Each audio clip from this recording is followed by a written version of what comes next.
Hello, everyone. I hope you're all doing well. I hope you're refreshed. So for those who don't know, this is the Through Our Eyes podcast. It's a fortnightly podcast that we record highlighting marginalised content creators and their stories, where basically we have a chat about important topics that are often treated as taboos, or generally asking those questions that don't tend to get answered. I will hand over to my lovely co-host to explain to you what the Through Our Eyes project is in its entirety and where it came from, basically. Yeah, hello. So, Through Our Eyes started a bit over a year ago now, and will actually be returning at some time in the next 2 months, which I will be putting out some information on soon. I've lined up one co-host already, so we'll be getting some more going along. But essentially, we started the Through Our Eyes sort of shows and events and podcasts because there's been a rise in hate and intolerance and just horrible shit going on in the world, and it's always been going on, but obviously with the internet you see a lot more of it all the time, and we wanted a way to talk to the people who are affected by it and to actually hear their side of the story and give them the platform to speak and tell their truths. And so that's how we got to where we are today. Obviously, what we found with having a 10-hour stream is it's a little difficult to bite down, to actually get that down to size to be understandable while still getting a full story from everybody. So we've got the Through Our Eyes podcast, where we take 2 hours with an individual guest and really get to learn about them and hear the full side of their story. Yeah, which brings us on to introducing our guest today. Hello! Would you like to tell us who you are, what you do, and where people can find you, and what brought you here today? Hi, it's nice to be here. I'm Loonaromi. Most people just call me Luna because it's simpler. Nobody uses long words, so. And I stream on Twitch around 4-ish days a week, and I'm on Twitter and kind of on Instagram and kind of on TikTok and kind of on YouTube, but mostly on Twitch. And I found your podcast a while ago. I've always been interested, and then I saw a Twitter post that you guys were looking for a host. I was like, oh, hi. Yeah, that's me. So could we get your pronouns and what it is that you want to talk about today? Yeah, I go by she, her. And today we're going to be talking about sexuality and disability. All right, yeah. It's okay. Sometimes I have to double take as well. I go, wait, that is what we're talking about, right? Oh dear. I think that's the chronic illness brains, isn't it? That's just suddenly like deer in the headlights. Okay. Well, if everyone's ready, we'll move on to our first question. If everyone's good. Yep. Cool. Right. So basically, we'd like to start off the podcast with just a simple lowdown of your story. Basically why you're here and when did it start. Mm-hmm. So yeah, just tell us a little bit about you, basically. Yeah, so I was born with my disability. It's recently, actually just yesterday, I was told the name of this disability. Never in my entire life have I been told the name of this disability. I'm 30 years old. So that's how long it's taken for a doctor to tell me what it's called. That seems about right, yeah. Right? Totally normal. It's sadly actually more normal than it should be. But yeah, it's called a femur defect. And what happens is that one of your, can be one of your thigh bones doesn't fully or doesn't develop at all inside the womb. And through that, it can also cause that the hip maybe doesn't fully develop and some other bones as well. With me, the case is that my thigh is non-existent on my right leg. So I have everything down from the thigh, like the knee, the bottom part of the leg and the foot, but I just don't have the thigh. So I have like the little bit of the hip that I have, because I don't have the whole hip either. And then straight away it's like my knee and the rest of my leg. When I was born like this, nobody really knows why it happened. There's no really scientific explanation as to why this happens. But yeah, I got my first prosthetic leg when I was 6 months old because I started trying to walk and I couldn't because my left leg was so much longer than my right leg. So yeah, my first prosthesis was made when I was 6 months old, which was interesting. It was just kind of like a straight peg leg, so to say. Because it didn't have any. I was too small at that point. Usually they have like mechanical knees in them, and then you can bend the knee and stuff. You can walk better and stuff. But at that age, I was just too small to be able to work that in. And yeah, through that, I've obviously, as many people with disabilities have experienced being cast out, being stared at really rudely to the point where actually once someone was driving past on a motorcycle and they almost had an accident because they were too busy staring at me. Yeah, that's the disability lowdown of my life, I think. Obviously, not having my bones fully developed has also caused a severe backaches constantly. And I have trouble walking, especially longer distances, both because, well, I'm carrying around with like a 3 kilo leg at all times, and also because of my back just hurting way too much. So that's that. And yeah, that's kind of been my life. I'm trying not to ramble too much because I know. Good. Don't worry. A, you've got plenty of time to ramble. B, we encourage it. And C, it's not rambling if it's giving us that kind of, I mean, it's a long story, you know, it's your life. Yeah. So it's going to have its twists and turns and end up in various places. So don't worry, take your time and ramble away. Yeah, so I guess that's like the physical lowdown. My leg was never gonna fully develop, like my thigh was never gonna grow. It just didn't exist basically. So what they did around when I was 8 years old, they destroyed, I don't know what it's called in English, but they destroyed the growth bit of my bone basically, so that the bit that I did have wouldn't continue growing, so that when I got older, they would be able to make a prosthetic leg that would fit a little bit better with the other knee on my leg. I always say long leg on my left leg, on my actually developed leg. So yeah, it didn't fully work. It's still a bit lower down than what it should be, but that's what happened. So I was in a hospital for a really long time when I was 8 years old, which came with its own traumas and whatnot, because yeah, an 8-year-old alone in a giant hospital with really poor visiting hours is very scary. Very, very scary. And having this disability obviously had its other effects on my mental health as well. I'm extremely socially anxious. I will avoid going outside at all costs. If I do go even grocery shopping, I will go specifically somewhere that's like 30 minutes away, even though I have a shop like 5 minutes away from our apartment. I will drive 30 minutes to go somewhere where I have the smaller chance of bumping into someone that I may know. Because it's just always, always the same questions. Oh, how are you doing? How's this? Which is technically not a bad thing, I guess. Like, someone asking how are you isn't a bad thing. But they've known me my whole life, and they just, I always feel judged very heavily with my disability, because I've always been stared at. I've always been treated differently from everyone, and yeah, and it was a very confusing combination, because like my mother would always try to like treat me as normal as possible, so to say, and try and encourage me to do everything that everybody else was doing, which was sometimes good, sometimes maybe not so good.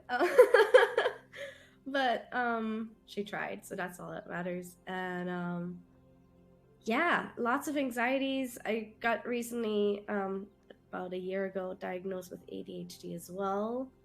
And yeah, I feel like I'm still rambling, so I will give the mic, so to say, to you guys. You're all good. I was actually going to ask, just for those who aren't familiar with you, whereabouts are you based? I'm based in Liechtenstein. I always say Switzerland because it's like basically the same thing, honestly. So yeah, Central Europe. Just so that we get an idea of like what kind of medical setup we're approaching, because obviously there's quite a difference between like Europe and the US in the systems that we're thinking about here.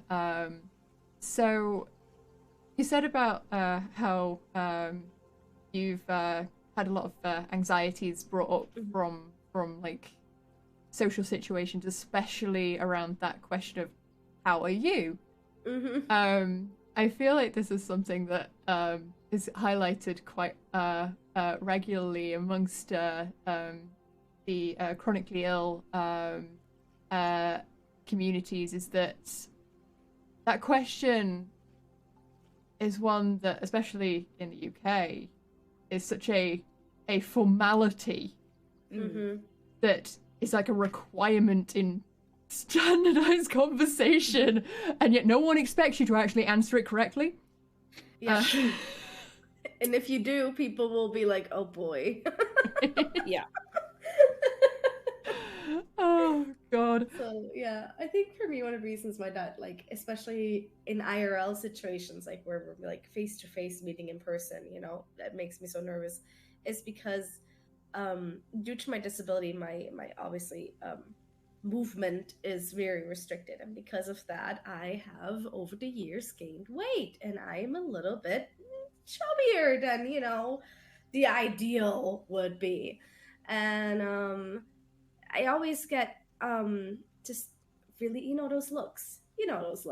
Everybody's familiar with those looks. Most people, I feel like, are familiar with those looks. And that's increased as well. Then they're looking at my weight, and then they're looking at my disability, and then they're like, oh, but how is she doing it? Oh, but this and this and that. And then they just ask a lot of, like, it just feels like you're judged, like someone has like a loop thing on you, and they're like looking you down, up, and like every little detail. And I think that's where my anxiety probably like started out from. It also didn't help that when I was little, I think it was like 10, 11, something like that, we had just moved to the Dominican Republic, and the kids there weren't used to seeing someone with my disability at all. The kids here, they kind of grew up with me, so they kind of treated me just, you know, whatever. They didn't give me a different treatment because I had disability.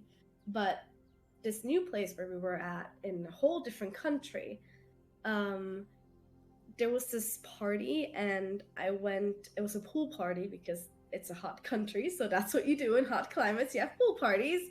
And it was a birthday party, and then everybody was getting in the pool, and I was like, oh, Luna, come too. And I was like, okay, cool.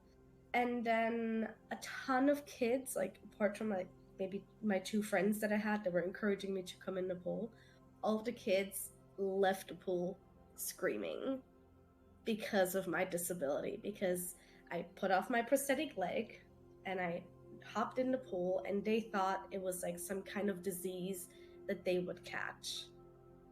And that really hurt me and made me like further just close myself off from society and kind of create my own little bubble, which is the internet, which is also not always great, but here we are.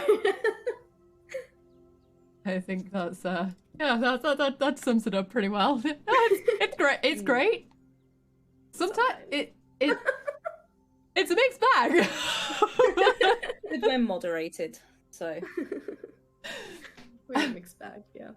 Yeah, I found what you've said really interesting, actually, because so not a lot of people know. My mum is very open with her health as well. So both my parents are disabled, but my mum has a very, very similar disability to you, Luna. So in utero, her leg was twisted and caught upside her mum's ribs, which means that essentially something happened in the whole hip, leg, thigh area, twisted. So when she was born, it never grew properly. So when she was 7, she had it removed and went for a prosthetic from that point.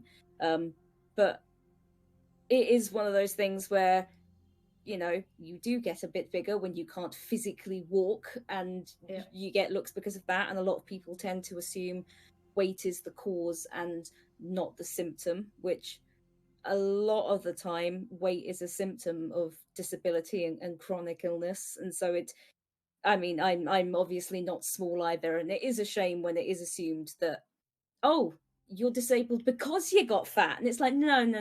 That completely the opposite situation here.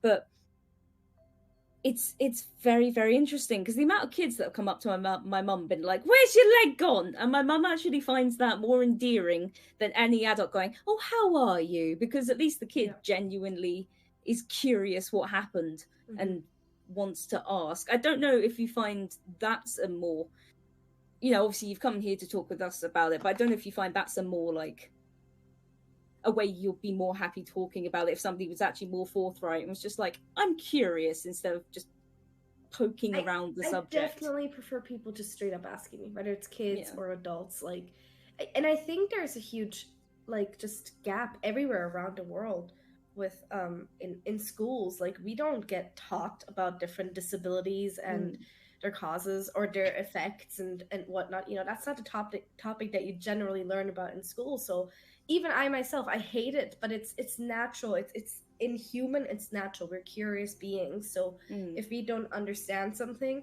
we are likely to stare to try and figure out what it is, and that can then make a person very uncomfortable. And because I'm very aware of it myself, because I've had that treatment, I try to not do it, but I do sometimes even catch myself staring, and I don't ask because of my social anxiety. So it's like this huge like circle that just goes around and around. So no, but I definitely prefer people just asking. And whether it's like kids asking or adults, I think I almost prefer adults asking personally, because I have had, again, this is from years ago, like from when I was still a kid, or a teenager, I should say, kids coming up to me asking about it, but like kind of giggling the whole time. So it more felt like they were kind of like trying to find a way to mock me, to make fun of me, rather than actually trying to figure out what it is that I have. So I get very nervous when kids ask me, hey, what's wrong with your leg? The thing is that kids are not at that level of understanding the intricacies of social etiquettes, and really they're responding to something I've not seen before that's different, and can't process that, how it might come across to others. I mean, there's plenty of adults that can't do that either, but it's you know, it's one of those things that it puts you in a place of having to be the more patient and understanding of the two parties, when really that shouldn't be put on you at all, just because it's not your responsibility in any way, shape, I also or feel form. like someone has to, you know? Like, if we, I don't know, if we keep on hiding behind these things because this is uncomfortable and we don't want to do it, as much as I empathize with that, like a lot, sometimes you just have to, like, even when a kid comes up and asks me, I try to just be very calm and really try to explain what it is that I do have, in a way that they'll understand. It makes me feel uncomfortable either way, but it's more important for me personally, for me to be a little bit uncomfortable with that situation, explain something to the younger generation, so that maybe one day we'll be in a world where won't be as discriminative against everybody. You know, maybe there's hope, right? Fingers crossed, maybe. I mean, There's always hope, even if it's difficult. yeah. I think that even from our like experience of like growing up, there has been a huge step in the right direction for educating and allowing people to grow up in a situation that actually prompts more understanding and better attitudes. Let's put it that way. Yeah. Yeah, no, that's true. And honestly, that's a big part again to this internet thing that's sometimes great and sometimes not so great. Because we get to, like, what you guys are doing, this podcast. You know, this is like one example where you are making something that helps other people share their stories and in turn helps other people maybe get an insight on these topics. And that's like, you know, information that's shared and it's educational and it helps. Yeah, I mean, I obviously it's one of those rare situations where we get to sit down and actually talk about the things that a lot of people don't get to ever really openly discuss in situations where it's like appropriate to ask the questions, to learn more about those things, to just find out more about all the different like marginalizations that there are and different ways in which people exist and live their lives. It's definitely been illuminating. I think the internet's been really helpful as well, because when I was growing up, there was a lot of stuff in the newspapers about benefit cheats and, you know, disabled people just going on the dole or, you know, taking the government's money essentially and not working because they were making it up. And you still get those stories today. But I did like that. I think last month the Daily Mail ran an article about young women with chronic illnesses faking being sick for money on TikTok. And they were, I think, forced to retract the article because a lot of people saw that and made lots of videos and a protest online and went to TikTok and tweeted at the person that wrote it and was like, yeah, no, piss off. That's not right and it's not cool. And then, you know, the person themselves who was quoted in the article made another one like, yeah, absolutely not cool. Here's my hospital notes. And, you know, while the internet can bring people together very fast in not a good way, it is also nice to see people come together quickly to support others, where before it would have just been disabled people are taking our money in the newspapers and that was it. That was the one given to you and there was no way to, you know, unless you wanted to write into the newspaper and ask them to print your comment, you know, there was no way of putting an opposing view out there. Yeah, and that's the thing with like disability help in the UK or here, I imagine anywhere else really. Because of this narrative of like, oh, there's people who are pretending to be disabled so they don't have to work, so they just get money from the government and they can just live their lavish lifestyle. The money that you get from the government isn't that much, point one.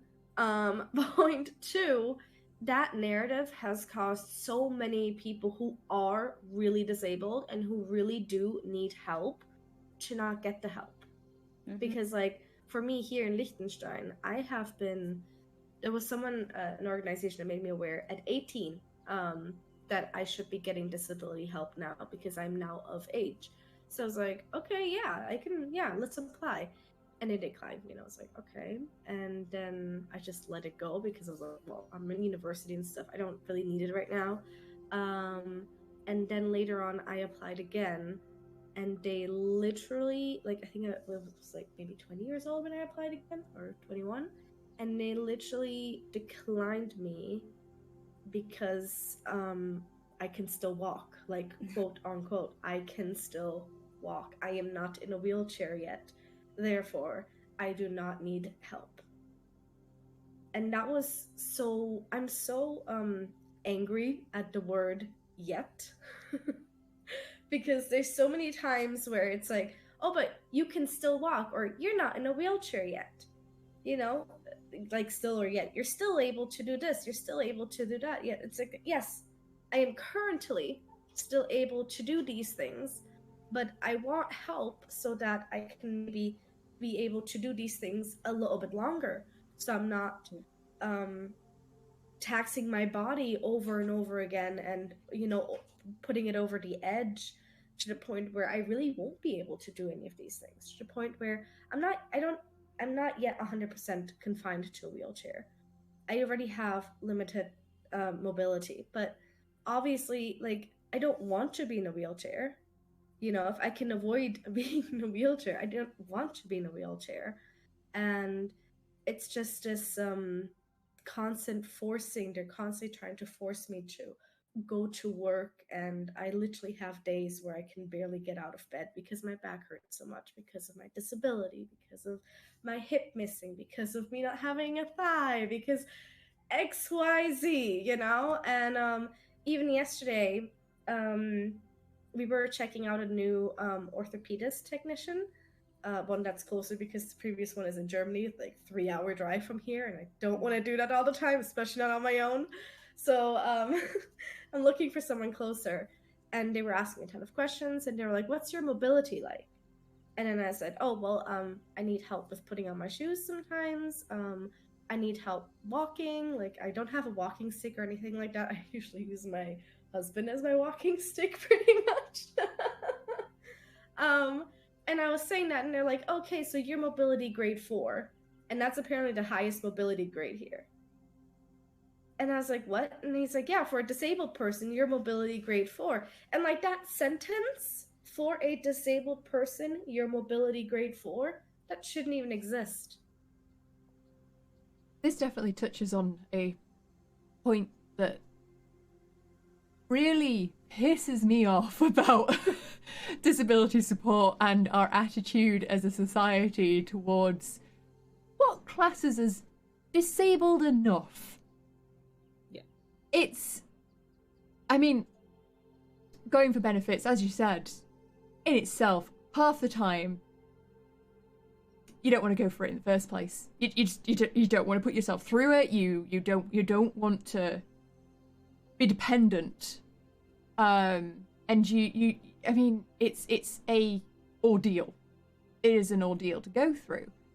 But then you've got some strangers that have maybe at most about an hour's talk with you about everything that goes on in your life, and they grade you on whether or not they, as a complete stranger that has no experience of your life, think that you're disabled enough for support.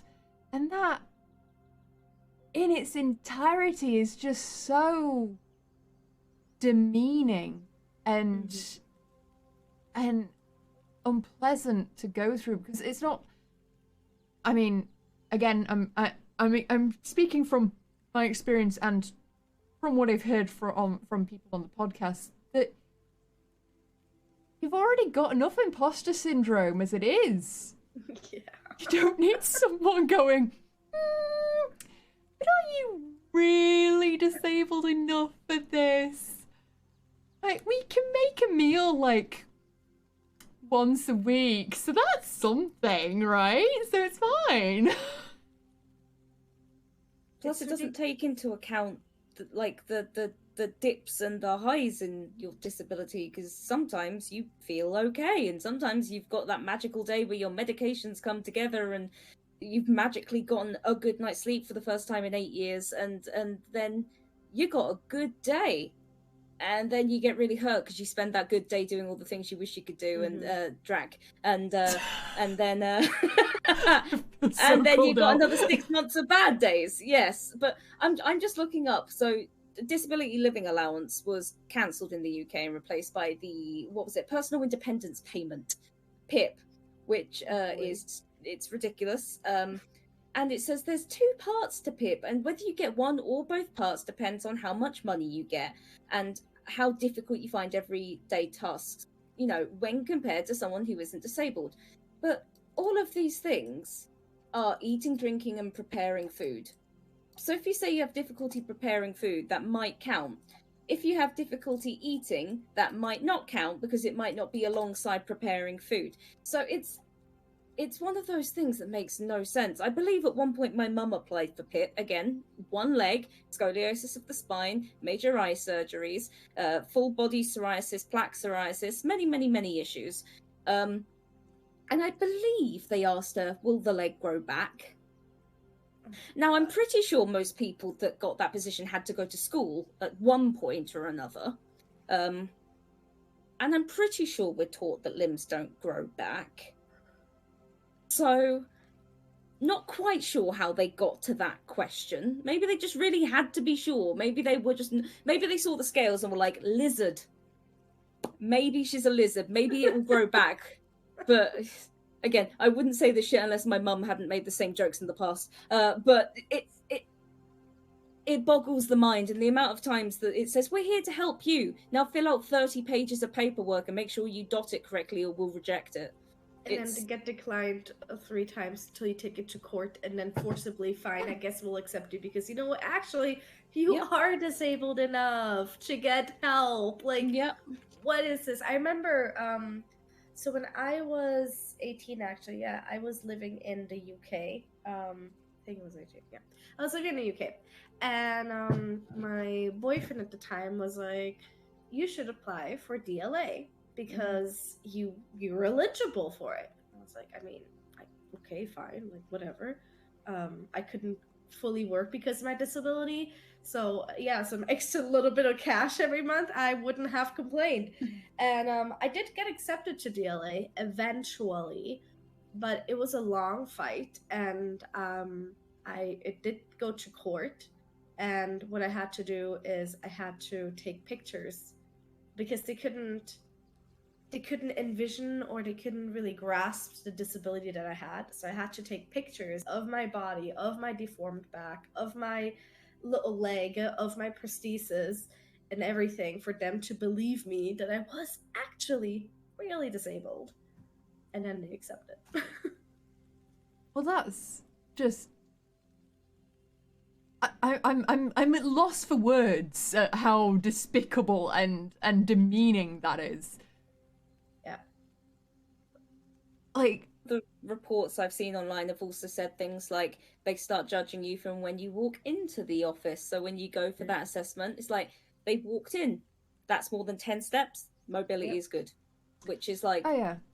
Okay, but when I look at this thing that says applying for allowance, Job Centre will tell you if you need a face-to-face work capability assessment. You must attend. There's no online component. You must go. So the one in Cambridge, I don't believe, has a ramp. So you're going to have to walk up those stairs. Wow. So that means you can walk. That is... wow. It's dodgy. To be fair, super dodgy. This is... I mean, it's on a much lesser scale.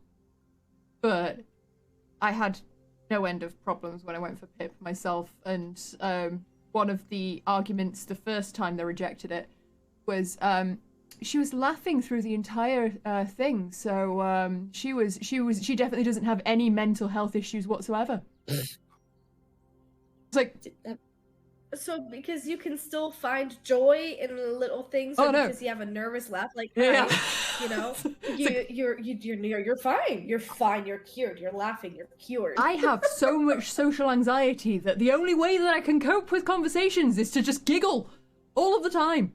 And the idea that... I feel that. Right? Like, the idea that meant that my mental health issues were cured. They're all gone. I can't possibly be depressed.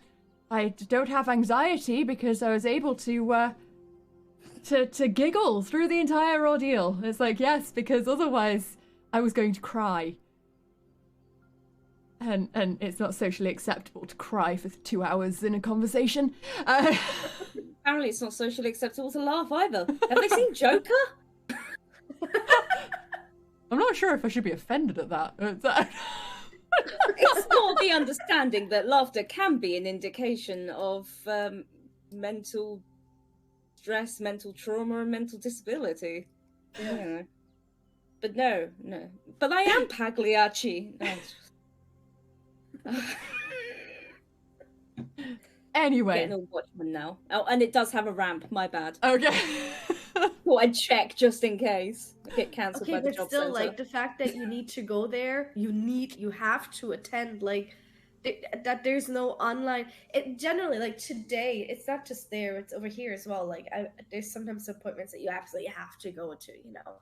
And, and it's like, why is there not an online option? Like, me, for example, some days I really, like, I'm not just saying this to try and be funny. Like, some days I really can barely get out of bed because I'm in that much pain.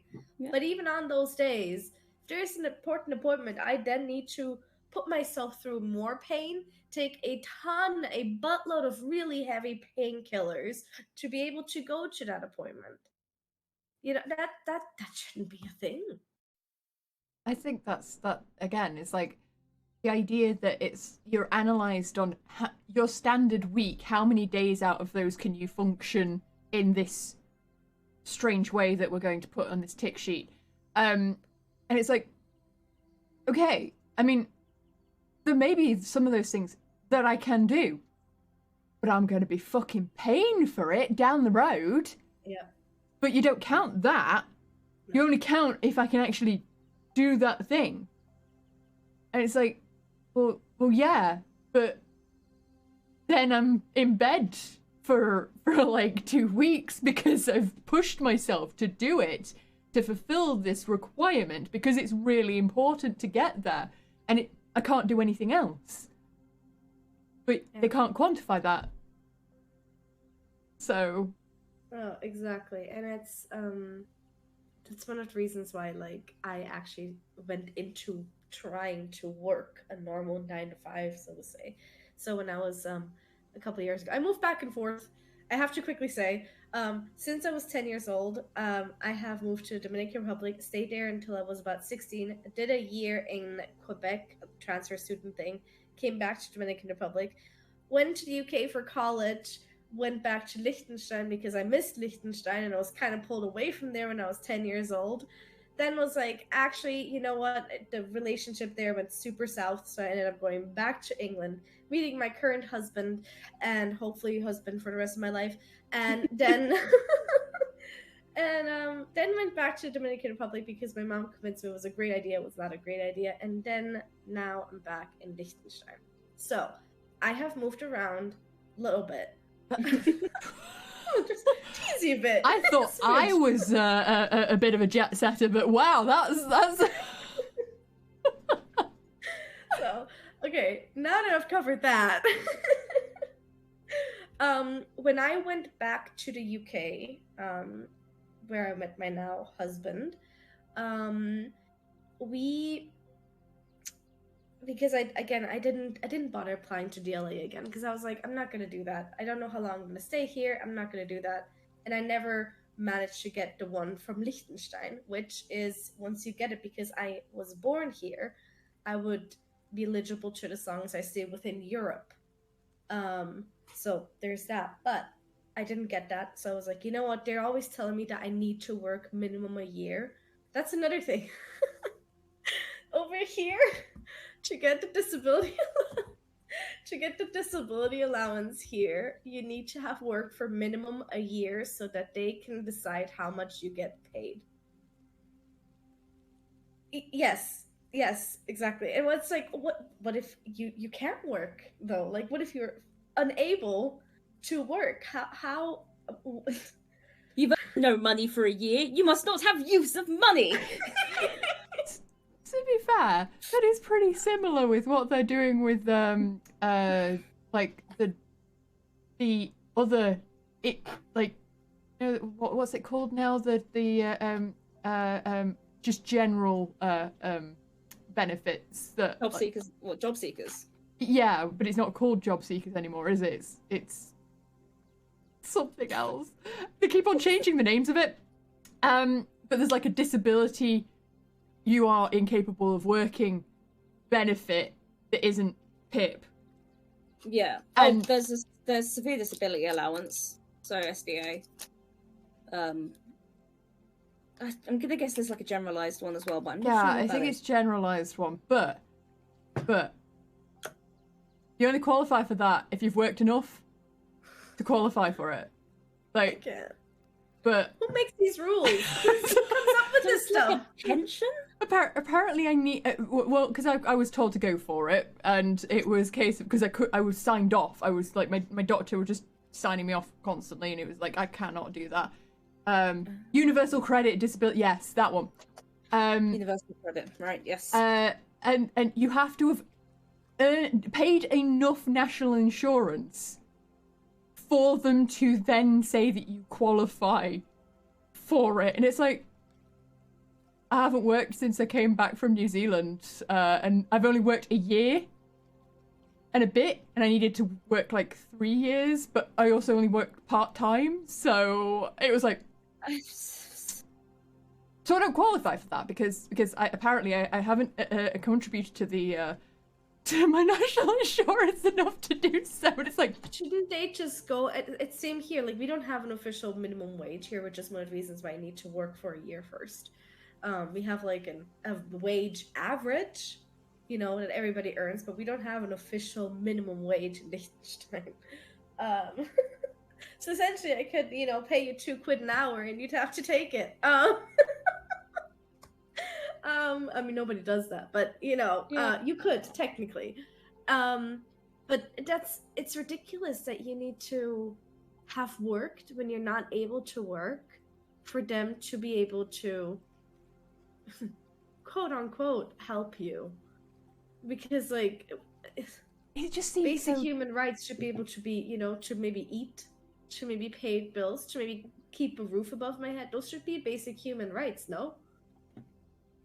Yeah, I mean, as it said in chat, there is like income based one as well, but because they base your income off of who you're living with, you don't qualify for it if they earn a wage that's above minimum wage.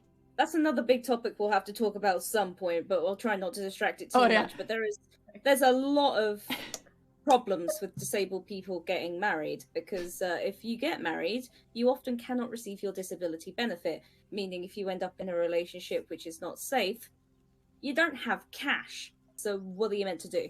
Because your disability essentially, and it's not fair to your other partner as well, they're suddenly like, oh, you've bought them with a ring, excellent, here's their living allowance, like they don't get any money, you pay for them now. Like, well, I get that is, you know, a partner would want to provide for you, but suddenly, you know, unless you're able to work, you cannot provide anything, but suddenly there's twice the usage. It gets a bit ridiculous. And I mean, let's face it, I've lived in the UK. Minimum wage in the UK really is it's shocking. Nothing. It's nothing. When we lived in the UK, Fonzie and my husband, he was earning like 900 quid a month, and our rent was 800. And on top of that, we were in Bristol, so rent in Bristol is oh my goodness. And on top of that, we had council tax and water bills, you know, all the utility bills. It's just like, where are you supposed to, how are you supposed to function? How are you supposed to pay all these things? All our friends that we had in Bristol all had at least 2 roommates, because without that, they would not be able to make a month, you know? And all the parents... there was at least one parent who had minimum of 3 jobs to be able to make it through the month. And that's just like, that's not living. Like, that's not living anymore at that point. And I'm sorry, we're going into a completely different topic. I apologize. It's okay. It's all related though. Like Cambridge is, sorry, not Cambridge itself. England is ridiculous. Like, I worked in the games industry, which is meant to be fairly lucrative being IT. It's not at all. So you had 50-year-old senior devs with 15 years of experience having to house share like a flat with other 50-year-old devs when they have wives in other parts of the country, because that's the only way they could have a house. was to live in another county and move down for like 2 months of work and then take a week holiday and go back to the house they own, because there's no fucking way to live where their work was. It made no sense. I was like, oh, you're heading home? And they're like, no, I don't get to head home for the wife and the dogs for another month. I'm going to be going back to my flat. And I'm like, what? That's ridiculous. Your flat. But think about this, right? We've gone slightly off topic in the sense of talking about benefits and stuff, but this is just for your average person, right? Mm. You add disability onto it. How is anyone with a disability supposed to function in that kind of, like... You can't. It's not possible. Yeah, if you need 3 jobs to do... Exactly. So back in the UK, this is what I wanted to say initially, but yep. So I got a job at O2, and I decided to just go for it because I was like, well, I'm not receiving a disability help. Fonzie does not make enough money to be able to make it through the month. Something needs to happen. Okay, guess I'll work at O2. And I got a job at O2, and the job itself I did like. It's not that I didn't like the work, it's that physically my body was breaking more and more the longer I worked there. Because at O2, even though they tried to make it as comfortable for me as possible with like giving me a chair to sit when there weren't any customers and all that stuff, I was still standing for 4 hours plus in one go. And seeing as I have a prosthetic leg, that basically means I was standing on one leg for 4 hours. And not to mention with all my back pains, I felt it getting like worse and worse and worse with each passing day. And then there was one time where I was like, I can't come into work anymore. I'm in too much pain. And I went to see the doctor, and the doctor was like, yeah, no, you need to stop working. This is not good for you. And I'm like, okay, but I need the money. And they're like, yeah, well, you won't need the money anymore when, you can't do anything anymore. And I'm like, well, no, I still will, but fair point. So I kind of quiet quit O2. And then after I was like, okay, fine. We tried the whole standing thing, didn't work. Let's try an office job. And I got a job as a PPI complaints handler at HSBC. And I thought, cool, easy office job. I can sit the whole day. Little was I aware that sitting in a very confined, in my prosthetic leg, because I still have a leg that still has like all the senses and everything there, it still hurts when something's pressing against the heel for 8 hours a day. And so I was sitting there and my back was hurting because we didn't have good chairs. We didn't have good chairs at HSBC. They always promised we're going to get great chairs. We never got great chairs. And then my leg was just hurting too much. And then again, I tripped outside of work. I tripped and I twisted my ankle, my one good ankle. And then I wasn't able to go to work for 2 weeks. And then I came back after, it was like during that Christmas period. And then I came back after Christmas break. And they ended up firing me. They ended up blaming something completely different because they can't fire you due to something that happened due to your disability. But they fired me. And that just goes to show for me that I will never be able to keep a job, because both of those jobs, I think HSBC was maybe like 6 months tops, and O2 was maybe like 4 months tops. So yeah, I tried. So, I mean, you were working like was it full-time 9 till 5-esque? Full-time, yeah. Over hours. It was great. So, what? I mean, I'm assuming here that in that length of time, even just functioning, even if it's just a sitting or just your day-to-day functioning, walking around, getting around, a prosthetic's probably quite uncomfortable, right? Yeah. So definitely. How does that affect you in that sense? In my day-to-day now? Or just in what? I mean, in work and then just in Well, general. When I was working like at HSBC and stuff, I just had to suck it up.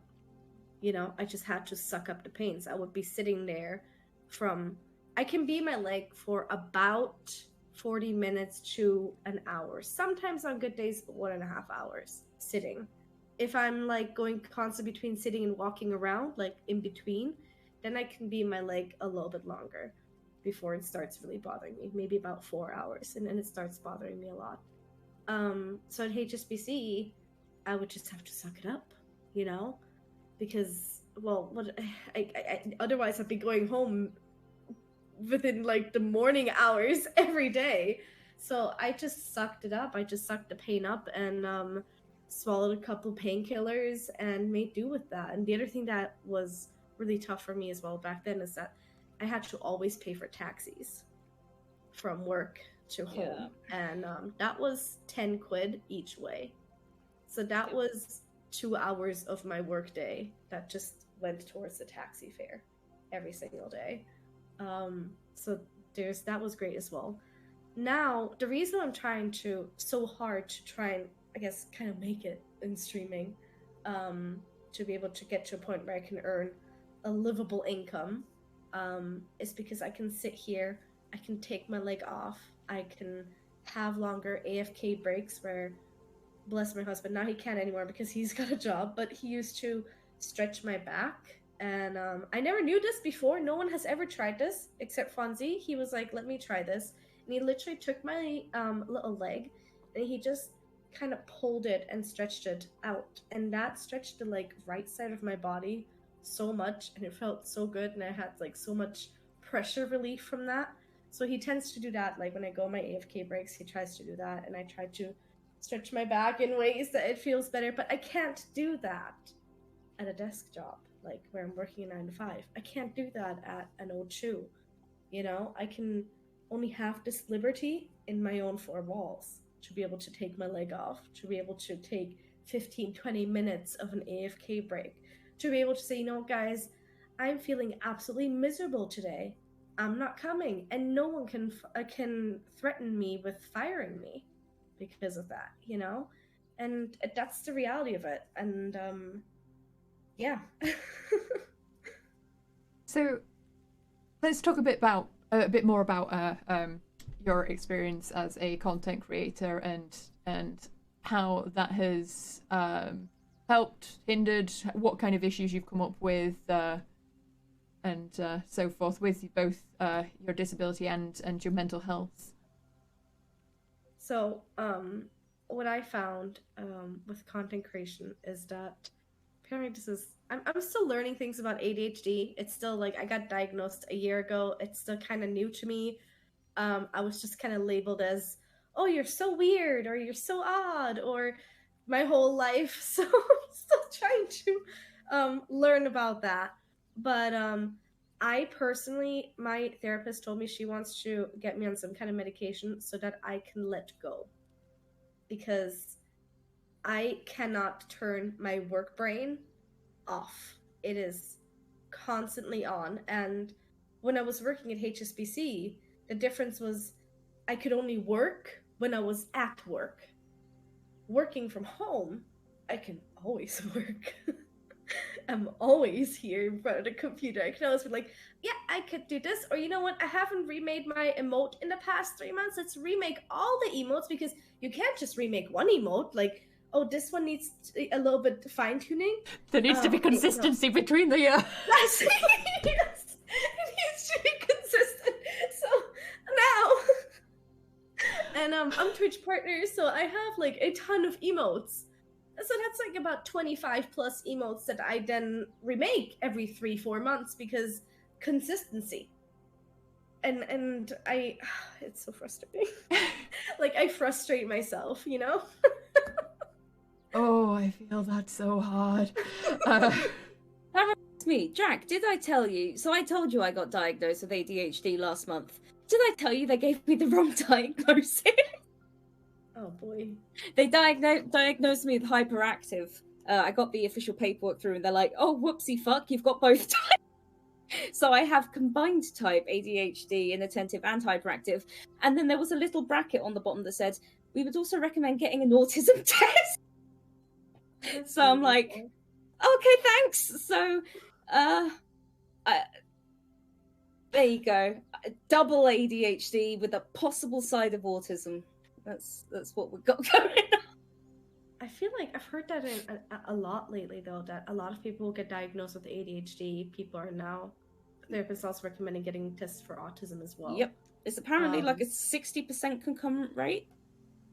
Yeah, I've been told to test for autism as well. Yeah. I haven't yet. I don't know if I will. Yep, same.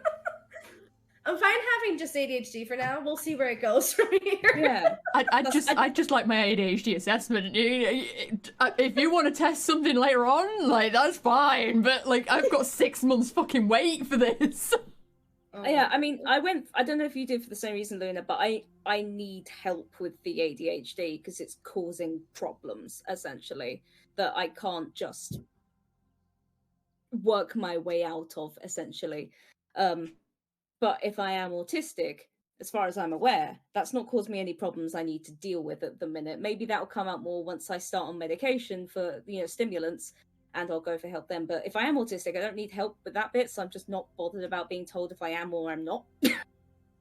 Yeah, makes sense. So, more specifically, what kind of experience do you have with ADHD? What's your particular flavor, so to speak? So I have the inattentive one. If you couldn't tell, I struggle keeping my attention. Like when we're talking like this, it's okay because there's a conversation going, and we're like, spitballing between each other, and it's going there and there and there and there, and then it's all right. But like, I cannot for the life of me, for example, when I was in university and lectures, it didn't matter how interested I was in that lecture, how much I wanted to learn, I would legit fall asleep after 20 minutes. I would just be out, completely out. And it was so frustrating because I was in open university, and because of that, I was doing it from here, from Liechtenstein at that point. And so if I did go to lectures, I would have to pay to fly to like London or somewhere in England, and I'd have to pay a couple of nights to stay there and go to a lecture and everything. It would always be a lot of money, and I really wanted to listen. And I really wanted to listen. I was really interested, and I couldn't. I would fall asleep 20 minutes in without fail every single time. I was like, you know what? I'll go to bed super early. I'll drink a ton of caffeine. I'll take coffee with me. I'll do all the things. I'll take like some vitamins that help you stay awake. No, it didn't. No, I can't. 20 minutes, 25 minutes. That's my end. Which is also a pain for my husband because he loves watching movies. And I just, it's a big deal for me to plan to watch a movie. I need to be in the right mood for it, in the sense that like I know that I'll be able to keep my attention on it for that long, which is once in a blue moon. And it's also, sometimes I just I tune out without meaning to tune out, and it's frustrating. It frustrates people that I'm sometimes, like when I have a conversation with my mom, for example, and it's just a topic that I'm over. I'm over it, and my brain at some point goes like, yeah, no, we're done. Let's think about fairies, or hey, this lady the other day crossed the road and she had a really interesting hairstyle, or and that's where my brain wanders. And I'm more aware of this now because I was told it, but apparently I'm really good at the rambling thing, at at like someone asking me a simple question and me going back to like the beginning and saying everything in between and flaring it out and this and oh yeah, and By the way, midway through this, I remember something else that is kind of included to this. So I'm gonna now talk about this, and then maybe I'll come back to the question that you asked and actually answer it. But maybe I won't. I don't know. We'll see. So you mentioned, Luna, that you tried drinking loads of caffeine. Have either of you ever noticed, I don't know if you've had it, but when you drink caffeine, you get really fucking sleepy? Yes. Because ADHD, I saw it described as an intolerance or like being allergic to boredom. And caffeine works as a stimulant, which means our brains start acting like everyone else's should be working. And so caffeine makes you really fucking sleepy, which is why I can gun 2 monsters, jiggle a bit, and then fall asleep. Drac. Don't know what you're on about. No idea. I always try to have coffee. Usually it does not go my way. Usually it does not have the effects I would like it to have. Yep. The best thing for me to try and stay awake when I really need to stay awake for something is to just have a cold shower. Just have a cold shower. Get your blood pressure going. Get your shock your body essentially. Yeah, reset your sensory input. If your body is becoming too comfortable with being comfortable, like soft and warm, if you reset it with something sharp and cold, that will work. So sometimes like eating an ice cube or something works. So just going for a shower. That's so yeah. Sorry, feeling tired. BRB. You know what? We're joking. I've actually done that on stream before. Yeah, I was like, okay, guys, I'll do a giveaway. Here, have 100k gold. I play lots of Elder Scrolls Online. It's like, here, have 100k gold. I'm gonna go shower real quick. I'll be right back. Oh dear. Maybe that's what I need to do, because I mean, to be fair, I've got an autoimmune disease. I've got like chronic fatigue. It's questionable where the chronic fatigue comes from. But the reason that I only do like at maximum about 4 hours of stream is because I cannot maintain longer than that. And I'm wondering if maybe if I just had a cold shower, that'd be. So what I have started doing on my streams, I do start noticing that about. Oh my god! I just noticed what you're doing with your hand. Don't mind me. Just giving my cat some dignity.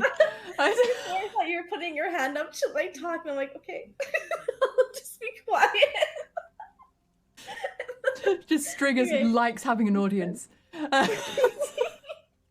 But yeah, so what I've noticed for me personally with my streams, I stream 3-4 hours of a game, and then I either call it there or I switch games.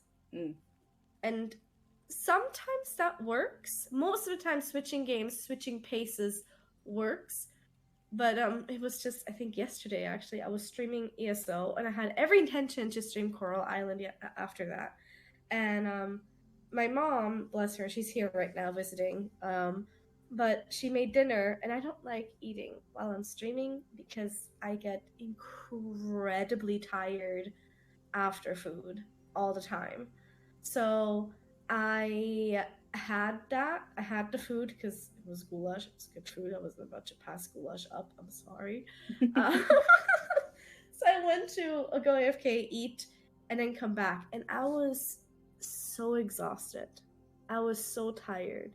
And then, you know, as smart as I am, I decided to top that off with some coffee. Which So how long were you streaming while asleep? Probably a good hour. Sleeping honestly. a category now. I was saying things, and I could not tell you what I was saying anymore. And I had swapped to Coral Island to try and reset and to go on longer and stuff. And the amount of times I had to open the map to see where I was going, and then forgetting where I was going while I was looking at the map, and it was ridiculous. And at some point I was like, guys, I'm sorry, I'm falling asleep. I need to go. I need to call it. This is it. But yeah, usually when I don't have food and coffee, um, switching games does help. Especially, I don't know if you can switch to like a completely different game. Like that's just gonna like trigger your brain a little bit to like, oh yes, you know. Yeah, that's what I would recommend. Switching games. It helps me. I'll keep that in mind. And also, Anyway, if you can only do 4 hours, there's nothing wrong with that. yeah, Like everybody has a different threshold for how long. We're also talking for 4 hours straight. You know, that's another thing. Yeah, that's exhausting. I just had COVID. I'm still kind of recovering from it. And oh boy, that first week when I came back to streaming after having COVID, I was like, yeah, I'm good. I can stream. This is fine. And like I was talking for like 20 minutes. I'm like, oh my god, my throat feels like someone is like slicing it open. That's how much it hurt, you know? So yeah, no, talking is exhausting, and if you can only do 4 hours, that's perfectly fine. I know people who only stream 2 hours, and that's fine too. Do what you can. I think that's one of the things that also is very apparent between the disabled community and everyone else is that Twitch, particularly, I'm unfamiliar with other platforms and their requirements, but with Twitch's requirements for, say, getting partner, it's not really catered around people that maybe can't stream as long as everyone else, or maybe can't stream as often or as reliably as everyone else. It's catered around a full-time job. Exactly. But they don't pay full-time wages. That's a whole other can of worms set. Oh my goodness. let's not get distracted by that. So other than like work and your disability and mental health, how do you you said that you experience quite a lot of social anxiety and don't leave the house very much. How has all of this played into your social life and your social interactions, and how do you with making friends and just maintaining friendships? My social interaction is Twitch. That's as far as that goes. So I do go out sometimes, but I will go specifically on weekdays in the mornings in locations where I know there's nobody there, so that I can experience the outside, because I love being outdoors. I just don't love being outdoors where there's people. And I have before totally driven somewhere and thought it was going to be an empty place, and then gotten there and there were a ton of people, and then I just turned straight back around and drove straight back home because I was like, there's no way I'm doing this. But yeah, my social interactions, it's mainly Twitch. It's mainly Twitch and talking to chat while I'm live. And I struggle a lot with making friends. Because, well, imposter syndrome. I always feel like everybody's got, bad things to say about me, and everybody's just pretending, and they're just gonna eventually turn their backs on me. And I've had a few not so great experiences on Twitch with people like that, exactly like what my brain always tells me that everybody's doing. Which just reinforces the already. Yep. Yeah. I'm not gonna lie, I do love Twitch, and in a healthy mental state, I can say I don't see myself quitting Twitch. But there was definitely a time where I wanted to quit. I wanted to stop because I was involved in a community, which the community itself was great. There was this one person in this community that just from one day to the next ghosted me and turned her back on me and started talking really bad stuff about me. And it made me afraid. It made me really afraid to go live, to talk to anybody, and I completely alienate myself, even from the few people who trust is a really strong word for me. Really, really strong word. But I guess in my capabilities, trust. Even the people who in my capabilities I trust, and the people who I do consider good friends, I completely stopped talking to those people. Because this person who did this to me was somebody who I considered a close friend. So I was like, oh, it's only a matter of time. It's only a matter of time till that person and that person, this person, that person does the same thing. And then I struggled with being like, oh, but maybe I am really this horrible person. Maybe I am really just that conniving and manipulative and two-faced and whatever not I was told that I was. So for a really long time, I stayed away from all streams. I streamed very little myself. I was very insecure about streaming, and I struggle making friends. I struggle keeping those friends because I never want to be a burden to anybody, and I never want to experience something like that. And imposter syndrome does a great job at, telling me all those things. So yeah, I'm social. I have a few friends now that I've gotten to know through Twitch who I talk to off stream. But like, you can ask my community about my own Discord, for example. My own Discord is very, very quiet because I think if you are a streamer and you're trying to grow your Discord, a very important part of it is you talking in your Discord. Also you being active in your Discord apart from just posting your live posts. And I don't do that. I don't do that because I don't know. I don't know. I can't even tell you why. I want to say it's because I don't want to take up anybody's time, and I guess that's part of it, but it probably goes way deeper than that. I get from this like that a common trend that I find myself is Twitch and streaming is extremely isolating and lonely. It's weird, right? Though, yeah, among so many people, but yet it's so like freaking lonely. It is lonely. It can be very lonely and very isolating. The funny thing is that on camera, a lot of streamers, well, you'd think that most of them are pretty charismatic in their interactions with their communities and while the camera's live, and even when they're collaborating, they look like they get on really well with those people, and likelihood is they've had one conversation outside of that stream with that person. And it's usually, when are we going live, and that's about the interactions that they get, because more often than not, a large chunk of those people interacting are all in the same kind of boat, in the sense that they're isolated, they're probably not the most socially adept,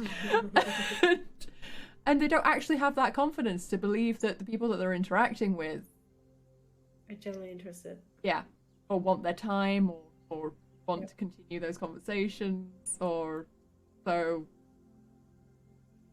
I mean, I know of maybe a few examples that I can think of off the top of my head that of actual streamers that have maintained steady relationships, like friendships, that are very apparent friendships.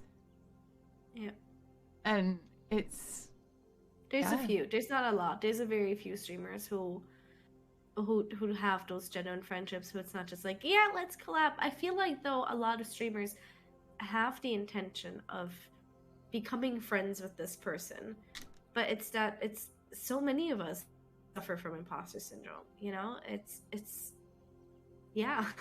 it's wild how many people struggle with imposter syndrome, and that just hinders you like crazy with making friends, with reaching out, with everything essentially. And I can definitely see, like, me myself, a few people have like reached out to me and been like, hey Luna, let's do this and that together. And sometimes they'll be like, okay, yeah, we can do that. But a lot of times they'll be like, oh, no. Not because I don't want to, but because I feel like I will just be a nuisance, essentially. And yeah, and then I'll say no. And sometimes, like, I do also, occasional time, I actually reach out to a streamer and we actually manage to connect, and it's great and it's nice. But then slowly I'm like, actually, maybe I'm just being a bother. Maybe, they're just being nice because they don't want to destroy a connection or something, and I'm just actually being a bother. So I will slowly start to just retreat. It's actually something that I posted about myself on Twitter recently. It's just this like, it feels like everyone's in these cliques, in these like groups, and it feels like high school, and I'm just not cool or socially good enough at actually being in one of these cliques. And I don't know how to join the cliques, and so I'm just kind of alone and kind of isolated, trying to just do my own thing and going, Yeah. I know how to function as a human being. But I think that it is something that actually a lot more people experience, and that we're all just really quiet about it. Because there's this kind of thing of like, everybody needs to be perfect. Everybody needs to be perfect. Everybody needs to have their life and everything figured out and just know how to do it all. Because that's completely normal, right? It's completely normal. Just wake up and know all the things and not need help from anybody. Oh my goodness, imagine asking someone for help. Exactly. And it's ridiculous. The standard nowadays is absolutely ridiculous. And I was just having a conversation with my chat the other day. We were talking about streaming and growth and all of that. And I can tell you, like, a year ago, I would not have been able to have that conversation. Because I would have thought, oh, but what if this person, like, if I call my chat viewers, what if they get offended? And everybody will leave. And everybody will hate me because, oh my god, she's actually calling us viewers. When, in fact, you know what? I'm a viewer. When I'm not streaming, when I'm not currently streaming myself, I am a viewer of other streamers. It's not a bad word, but for some reason, there's this like connotation that it just feels like calling your chat out by calling them viewers was just a bad thing. And you shouldn't do it, and you shouldn't do this, and you shouldn't do that. So I would never talk openly on stream about the struggles of streaming because I was always afraid of making chat uncomfortable or having a different streamer pop in and being like, oh no, you're wrong, it's like this and that. And everybody has their own experiences, and what I experience might not be what you experience, and you have different growth, and everybody has their own growth, and everybody grows their own way. You can't analyze one person and tell them, yes, they grew exactly like this and this and this and this. This is their 5-step to growth that they did. Use this and you will explode just like they did. No, it does not work that way. It does not work that way. And I was just not able to ever have that conversation with my chat before. And it felt really nice to just openly talk about all these things that all of us struggle with, but nobody talks about on stream or openly anywhere, really. And I think more of that needs to happen. And I think if more of that happens, then we'll feel more human to each other, and streaming will become less isolating. That would be nice. Okay, before we get into intricacies of streamer life, Sorry. What's something you wish people knew about? What stigmas and misconceptions do you experience? Just so I don't know if you knew, but I used to stream with camera, and now I don't. And I don't anymore because of my weight, for the most part, because of sometimes when I'd get up sometimes you have to quickly get up to like get the door or close the window or get your cat off the freaking computer, or XYZ. There's things that you sometimes have to quickly get up for, and I didn't want to do that. I didn't feel at ease doing that, because then I'd have to put on my leg on camera and then walk away. And so the way that I work when I'm at home is I have PJ pants on, and have PJ pants on my legs. So when I go in my prosthetic leg, it's basically a naked leg there.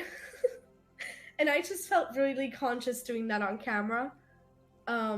So I guess I really struggled with feeling like I'd be accepted, with feeling like people would see me like that and people would straight away click off because ew. Because of my weight, I had a lot of people coming in and calling me a whale, or go back in the lake, manatee, or just like that. And the fact that I was just alienated and I was just cast off because, oh look, it's just another fat girl, essentially, really made me struggle, and really made me feel not welcomed, feel like I needed to hide under the table, or I don't know. So I started using Avatar instead. I have a little PNG tuber now, and I absolutely love it because people now come in for me. They hear me talk, to hear my voice, to hear me interact, to hear my absolutely abysmal attempts at jokes. And they're not there to bully me or to judge me. And I can another thing is, this is a big thing. I think this especially affects female streamers around Twitch, is streaming without makeup. Streaming without makeup is so scary, because the amount of times when I was using camera, and sometimes I'd be like, heck it, I'm not going to use makeup today. My eyes are itchy from allergies, or I don't have time. I want to go stream. The amount of times I would get that comment, oh my god, you look so tired today. Or, oh my god, are you gonna vomit? You look so pale. Or, oh my god, do you need to go to a doctor? You have giant, I don't know, circles around your eyes. Or eye bags. Yeah, not just eye bags, but like generally like a redness. I have really bad redness around my eyes. And it's just like, I hate saying this, but it is the way it is. Guys don't get those sort of comments. Guys don't get judged because they're not wearing makeup, because they did not spend an hour or two before stream preparing their hair, preparing their background, maybe they prepare the background. I bet some guys do. But, preparing their background, making their face look absolutely freaking perfect. And then the other thing was sitting here with a constant kind of little smile, so that I didn't have my resting bitch face. Because when I don't sit here, when I don't sit here with that little smile, I look like I am about ready to murder you, and that's not welcoming. Oh, I feel that so much. I felt very discriminated on my weight, on the fact that I'm a freaking female, and I didn't want to do it anymore. I just wanted to be my little cute pink-haired fairy girl. That's what I am. I can change my hair color anytime I want. I can change my eye color anytime I want. I can add a new cardigan if I want to. I can do whatever I want. And people are there for me. They're not there because they want to bully me, or they're not there because they feel bad for me, because that's another thing that I got. I did have some people who would literally be there because they felt bad for me because of the bullies that I would get in my stream sometimes. And that doesn't feel great either. a pity being there does not feel great either. So that's the kind of thing that I experienced. The other thing, this is, I think, slightly different, but we did say we were going to talk about sexuality as well. So I want to quickly touch on this as well. Yeah, we've not had the chance to even at touch all. on that. I don't talk about my sexuality a lot, to be honest. I identify as bi. Sometimes I wonder if it would have been different if I would have grown up in a different environment, society, because Liechtenstein, as beautiful as it is very close-minded. We're a very small country, okay? We have like 36,000 people. That's it, the entire country. And you can drive through the country within 30 minutes. We're a country, believe it or not, but we're small. So, and that reflects in the people here. A lot of the people who have just been here their whole life, this is all they experience. So they're very in themselves, kind of, and very still behind in a lot of things. Like, I've heard it so many times now from people who aren't from here that come visit here that are like, sometimes in certain ways you guys are so advanced, and then in different ways it feels like you guys are like back 50 years. And you can definitely see that in the people as well. So when I grew up here, a girl was supposed to like and marry a man, and that was that. And there was no non-gender, there was no non-binary, there was none of that. That just didn't exist. And full like disclosure, full honesty here, I was never against trans people or non-binary people or anybody really, because I'm really like in that thing of live your life as long as you're not actively going out to harm someone. I don't care what you do. I don't care. Does it make you happy? Good. You found something that makes you happy. That's great, right? So yeah, I was very much like that, but I will say I didn't understand the full mentality behind why certain people felt like they couldn't identify as either gender. Like, why can't you just say I'm female or I'm male, you know? Why does it have to be non-binary? And I did join a group a while back called the Nest Fam, and they really helped me understand, you know, without even realizing that I needed to still learn and needed to still understand. They helped me understand so much more about gender and about just being who you are, being true to yourself, whether that means that you are he, she, they, it doesn't matter, right? So growing up here, going back to that, sorry. Growing up here, I think the first time I felt any kind of something towards someone was, do you guys remember the band Tattoo? Yeah. Oh my goodness. I was in love. They were everything, and I wanted to, I loved them. Like, I was crushing on them, both of them, okay? They were amazing to me. And I think that was the first time I really ever developed a crush. And I wasn't able to tell anybody, though, because, well, you're a girl. Why are you crushing on other girls? And that was really tough for me. And even as a teenager, in the Dominican Republic later on, I was never able to admit being into girls because it was always, whenever somebody did say that, yes, I like this girl, when another girl admitted and I liked another girl, everybody around her would be like, ew. And then other girls would be like, oh, so I can't hang out with you anymore now. And they'd be like, why not? Because you're a girl and you like girls and I'm a girl, so I can't hang out with you anymore. And that just made me feel very like, yeah, no, you like guys. Yep. Nope. You like guys. That's all you like, and that's fine. That's totally okay. And bless my husband.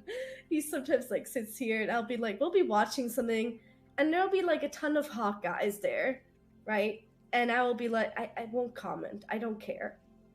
But I see a hot woman in there and I'm like, oh my God. Yep. You start like, are you sure you should have married me? So I don't usually talk too much about me being bi, because a lot of times when I do say that, people are like, oh, so you're just really horny. And I'm like, I hate that so much. No. I'm an asexual pansexual. We exist. God damn it. Oh, you're just horny. It's like, no, that's nothing to do with it at all, you know? And it's just, I'm really glad we're now in heading towards a thing where there is so much more information and so much more education around everything, you know, sexuality and all the things, because there desperately needs to be. There's still so many people who are so close-minded to it. I talked to one of my mom's friends a few weeks ago, and I was like, oh my God, I was talking about a friend who was just getting their transition surgery. And I was so happy for them, because finally they would be in a body that they feel home in, that they feel right in, you know?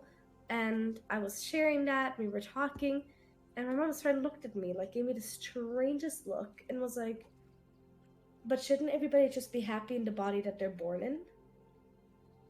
And I was like, you know what? It's great for those people who can be happy in the bodies that they are born in. It's great for those people who are happy in the bodies that they are born in. But everybody deserves to be happy. And if you're not happy in the body you're born in, whether it's gender related, whether it's getting a freaking nose job, whether it doesn't matter what it is, a breast reduction, you know, it doesn't matter what it is. You should be able to feel comfortable in your skin. And that doesn't hurt anybody. You feeling comfortable in your skin doesn't affect anybody except yourself. And so nobody should have the right to judge that. Nobody should even feel like they are allowed to judge that. They should just like go away, like cease existing. Sorry, but like Leave alone. Yeah. Just go away. Yeah, people only seem to have an issue with sort of gender conforming anything when it has the word trans in front of it, because I mean, a person I've known personally for over a year, I've recently unfollowed socially because they were tweeting, just like I've seen a bunch of people tweeting out how things like, oh god, my brain's completely flaking, but like HRT, hormone replacement therapies and things like that are really dangerous, and people should never offer them to kids, but they're offered to cis girls all the time to stop them menstruating too early, which is really dangerous. And like as soon as you start becoming a teenager, you start having things like birth control and stuff like that, which works on your hormones. And adults take hormone replacements all the time, but because they're cis adults, it's fine. But as soon as the word trans goes anywhere near that sentence, it's suddenly, hey, you should be happy with what you got. Yeah. But if cis people aren't, and it's exactly what you said, if cis people want bigger tits, go ahead. Trans person wants bigger tits. How dare you? You're fine the way you are. How dare you think you should be any other way? It's hypocrisy, pure and simple. It's fear and hypocrisy.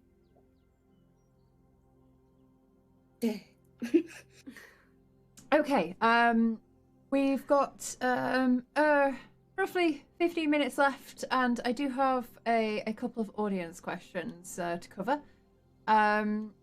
First one, what can I do as a viewer on Twitch to help people who are marginalised? It's gonna be, it comes down to that natural judgment that we all have, whether we like it or not. You meet somebody, those first 7 seconds, you've got your opinion made. And I guess what you can do is just give everybody a chance, take a leap of faith. Go in there if you're curious about somebody on Twitch, without knowing what they look like, without knowing if they have a disability, without knowing anything. Just go in there, have a chat with them, and give them a chance. Don't be like, oh, you've got this, haha, or you know what I mean? Just give them a chance is what I would say, because so many times we're not given one. We're just stamped off as oh, it's another one of those, and that's that. So sometimes reading the About Me section is really nice, I think, because then you kind of have an idea of who this person is. But also remember that someone's disability, someone's weight, someone's gender, does not completely define who they are. It affects them and their life journey, obviously, but it does not define them. And that's something that's I feel raises a point. You can find out so much about a streamer, a content creator, by just reading the information that they've actually put out there. Like, we spend a horrific amount of time obsessing over those panels. It's probably not healthy.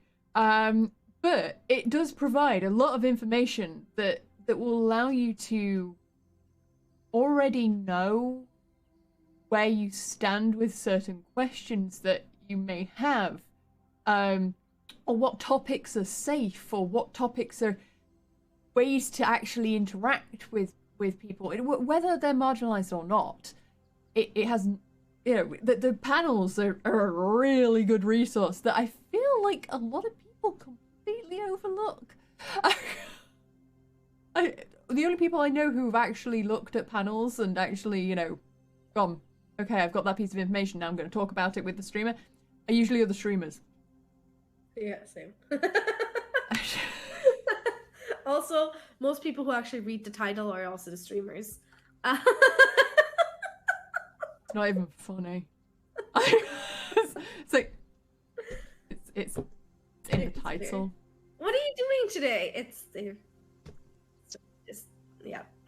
What's the question of the day? It's the title. Yeah. So, side note, streamers, coming from somebody who works with streamers a lot, please update your panels if you haven't put good ones in. Because if I see another thing that says rules section, don't be a dick, I'm gonna cry, because I don't know what being a dick means to you. And I know that sounds silly, and like, you don't have to go into every single thing you don't want people to say, but just putting, you know, no harassment based on word, or, you know, also, no use of X emotes or whatever. Like, let me know what kind of person you are, because being a dick could be anything. Also, maybe normalize in the rules section to like make a small side section that talks about, like, just quickly mentions red flags for you. Mm-hmm. Like topics that you're completely not comfortable at all discussing on stream. One of the things I have right now on my panels, I will tell you right now, my rules section is no politics. But I will also tell you that there's a fair few times that we have here and there delved into a side of politics. So it's probably something I should amend. That's the thing. I think that's something that a lot of streamers have come to evolve towards now. Like, back in day when I first started, politics was like a danger zone. Like, that was something that you do not talk about politics. We do not think about politics. We do not mention politics. Pretend it doesn't exist. Yeah. And now I feel like so much has happened in the world that it's one of those things where it's so much more important now. It's so much more in the forefront of everyone's minds that they have started talking about it more. I think it's this thing, not just, I mean, I guess with politics too, not just with politics, but with a lot of things. We try to shield ourselves and our bubble a little bit too much sometimes. You know? because like it's that thing of like, I know, for example, one of the reasons that I said no politics is because I have extremely harsh views on animal rights. You know, very, very harsh views that I know shock some people and make some people like literally walk away from the conversation. So that's why I wrote no politics, because I don't want to take the chance of offending anybody with my views. And I also didn't want to take the chance of someone coming in and just talking about a politician that is just, you know, really not good. It's just that level of, this might end up being uncomfortable. Let's just completely put it off the table. But sometimes uncomfortable topics need to be talked about so that we can learn from each other and grow together. Yeah, no, I agree. I've definitely found myself changing my viewpoint on what, like, I was always pretty like open to talking about most things, but politics was one of those things that, or anything political, was those things that I didn't really ever want to cover. Not anymore. Fuck that. I want to talk about all of the important topics. You should be able to talk about whatever the heck you want on your channel. This is your space, and your opinions here are the rule, essentially. I personally, I just feel like it's, so many people are experiencing a whole shit ton right now.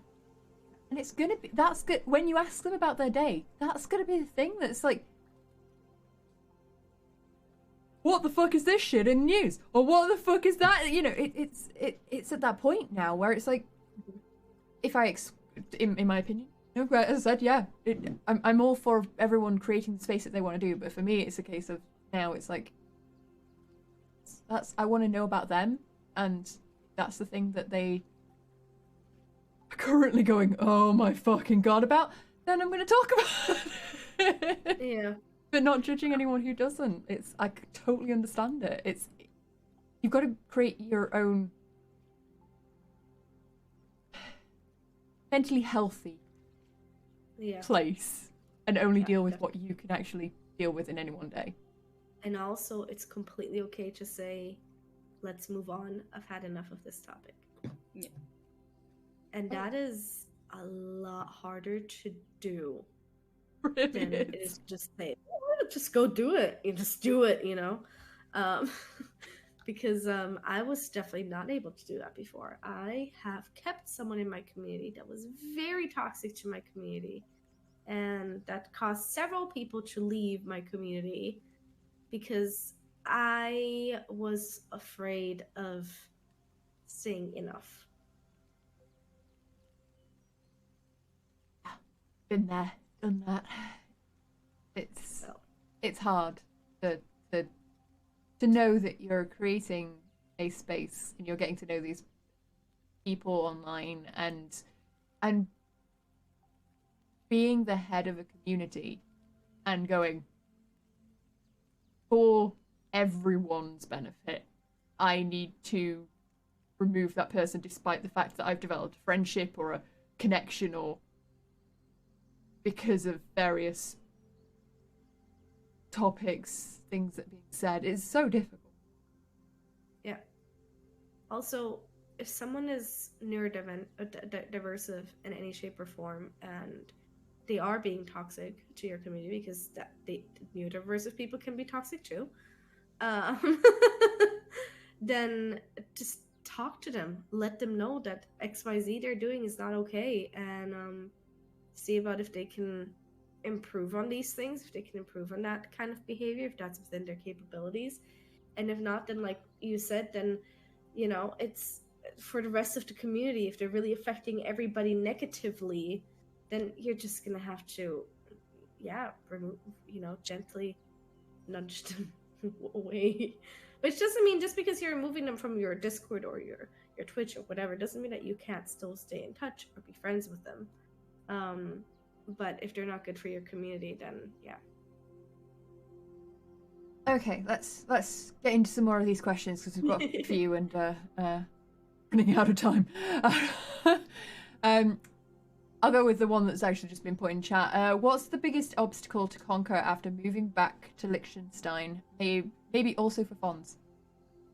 So, for me personally, it was definitely the bumping into old friends and family who I had severed ties with because reasons.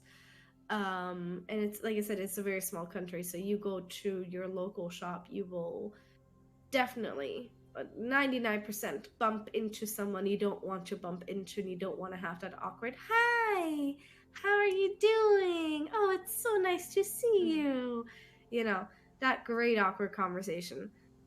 So that has been a struggle for me personally, and it's still a struggle. It's like I said at the very beginning, it's why I prefer to drive 30-40 minutes away to go do certain very small tasks rather than just doing them here where they're like 5 minutes away from me. So that's been a struggle for me. I've just been kind of isolating. For Fonzie, it's just been a little bit of a culture shock, I guess, because he's Portuguese, and they have a very different mentality to people in Switzerland and Liechtenstein, and that's been kind of tough for him. And also just having to learn German, because over here the main language is German, and he speaks Portuguese and Spanish and English, but no German. So that's been a struggle for him, and he's also a quite anxious person and not very confident at all. And so learning it is one thing, learning to apply it is a whole different topic for him. That must have been quite difficult for getting a job and such forth as well. He's still learning German right now. So yeah, he has a job right now where he works at construction, which isn't his, be all. Because he works with cement, so he's lifting really heavy bags of cement every single day, and that's not really what he wants to do for the rest of his life. Understandable. But that's kind of the only jobs that he can find right now, because no Swiss person wants to do that job. Because if you have grown up here, you have grown up in this society, in this school system, which means that over here the school system works in two ways. Either you finish school at 16 and you go into a 3-year apprenticeship where you both go to school and work at the same time, or you do essentially high school and go to university afterwards. Those are your two things if you grew up here. So everybody here has a learned profession. Everybody. And so if you're not from here, like Portugal, like Fonzie is, you don't have a learned profession in Portugal. You finish school, you go to work. That's it. You don't need to go to school to become a secretary. Over here, they literally want you to go to school for 3 years to work at a cashier's in a grocery store. It's ridiculous. It's absolutely, mind-boggling to me, honestly.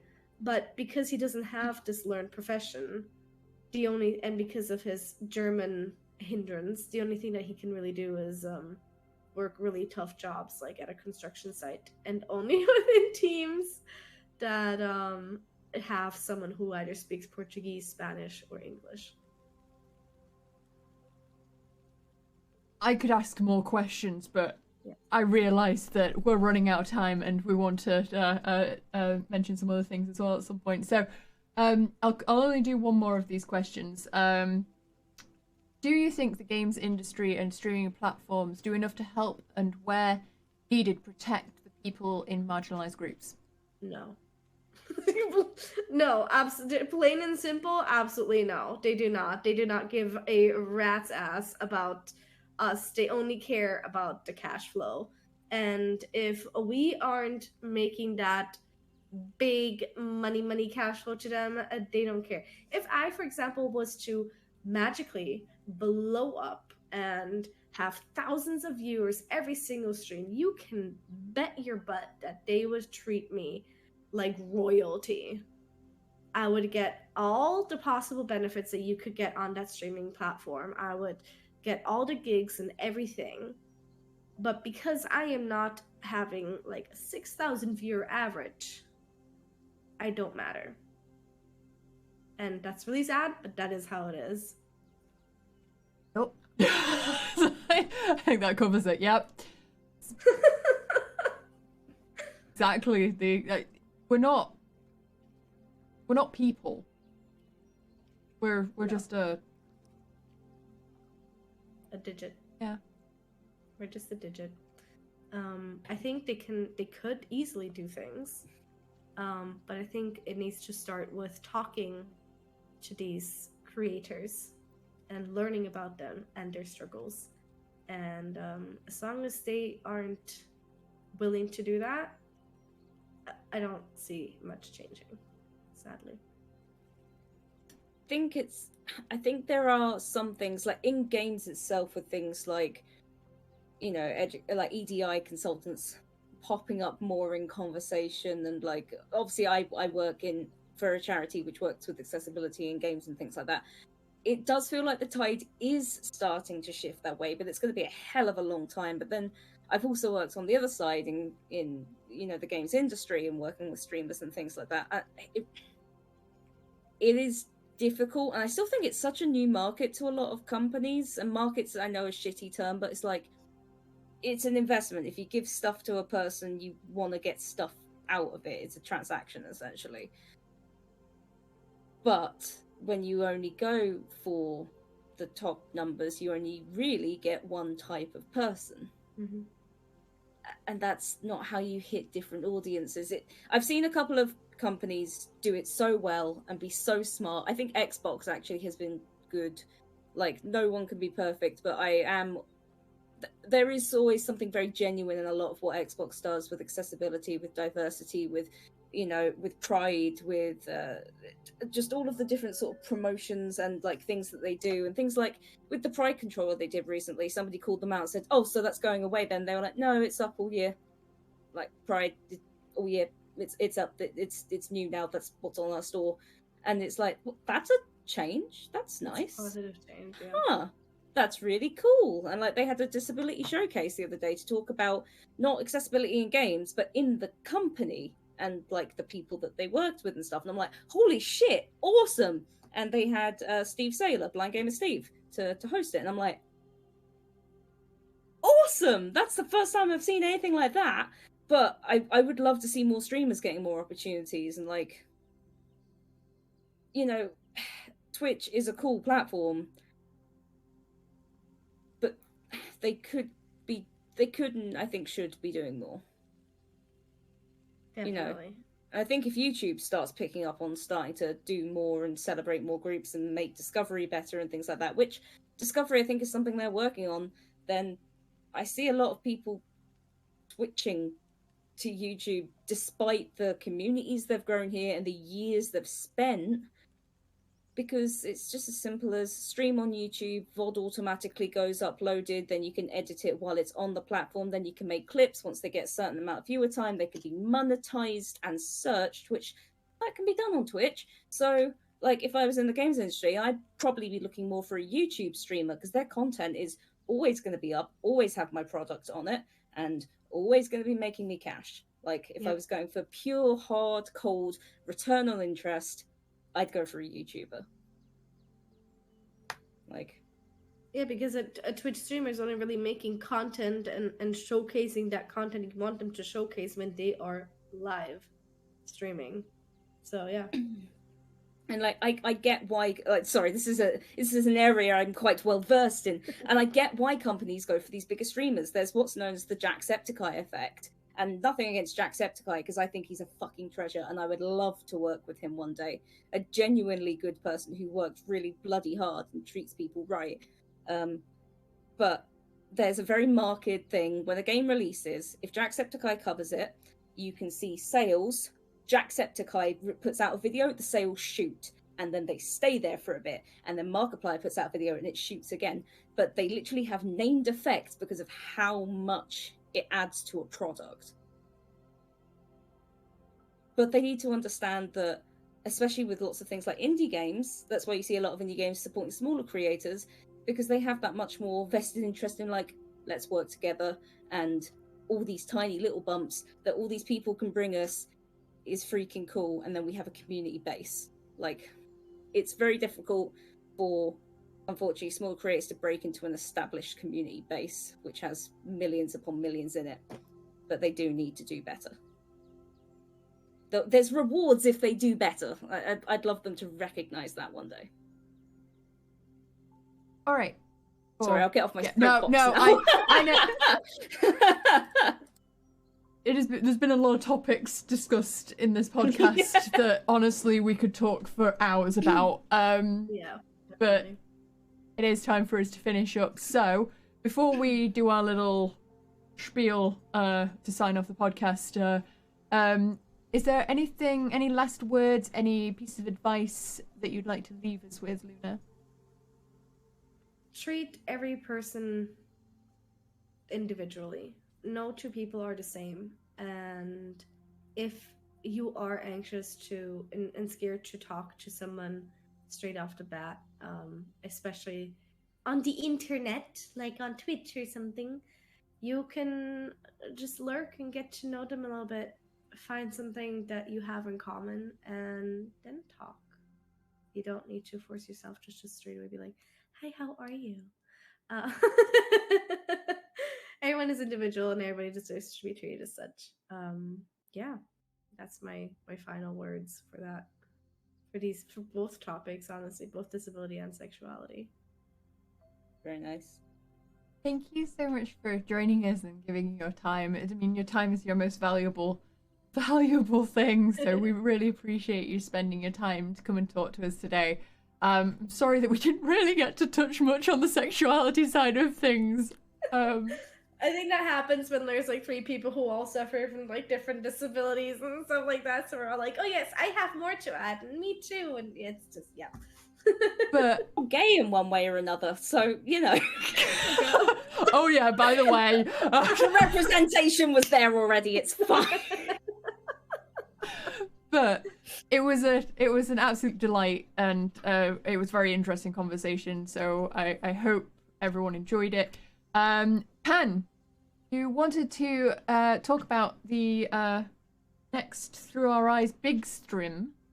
Yes, so obviously, as you know, as Luna was talking about earlier, I work a mostly full-time job, so my streaming is non-existent at the minute because I can't manage it. But the reason the Through Our Eyes project started is because I wanted to give a voice to people that needed a platform, and I had a platform, so that's what I used it for.